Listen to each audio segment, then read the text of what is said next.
Dan agar Presiden Republik Indonesia Bapak Joko Widodo yang saya hormati dan Wakil Presiden Bapak Yusuf Kalla berkenan menjadi saksi adecar saya kemarin.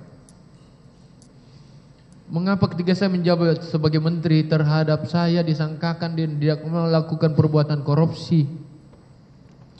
Apabila saya memang berniat melakukan itu, saya pasti sudah melakukannya sejak dari dulu menjabat di daerah.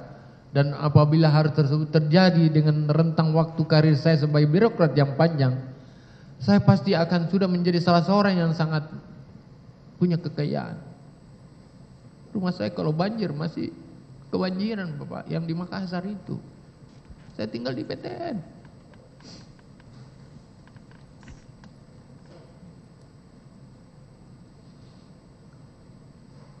Saya tidak biasa disogok-sogok orang yang mulia.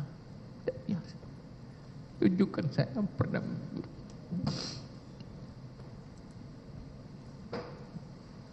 Adapun perimanan yang saya dapatkan selama ini hanyalah dari honor dan uang perjalanan dinas yang selalu saya tanyakan kepada saudara Kasdi dan Panji, dan keduanya selalu menjawab biaya tersebut semua sudah sesuai aturan, dan kata-kata khas yang selalu saya ingat, ini sudah dipertanggungjawabkan Bapak, ini sudah menjadi hak menteri Bapak, lillahi ta'ala Rasulullah, tidak jadi sembahyang saya kalau dia tidak sebut itu.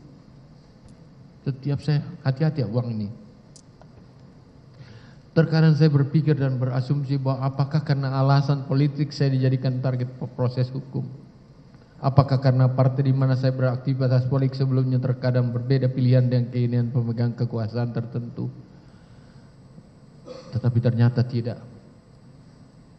Saya harus berproses sesuai dengan aturan dan saya siap menerima apapun risikonya yang mulia.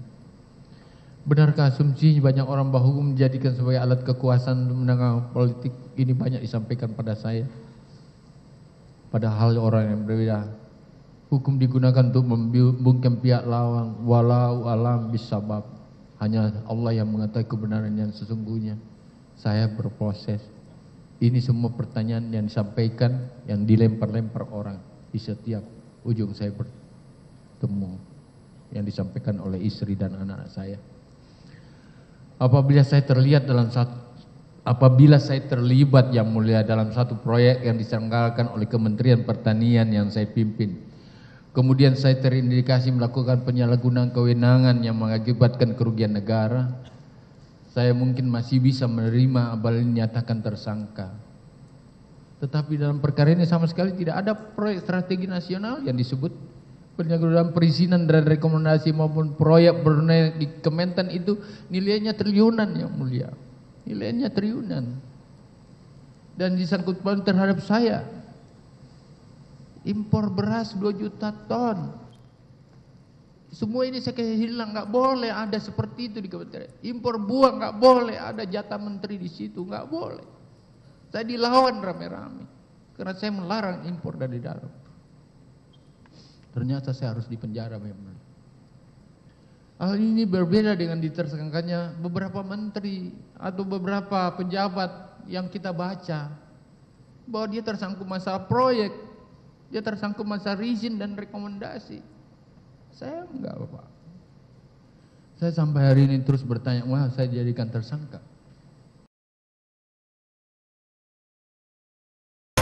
Peristiwa demi peristiwa selalu terjadi dan terus berkembang sepanjang hari.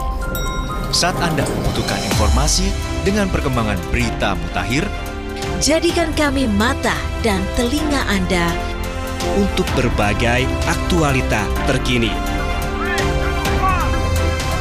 Sambut kami sebagai referensi. Ikuti semuanya di Kompas TV, independen, terpercaya.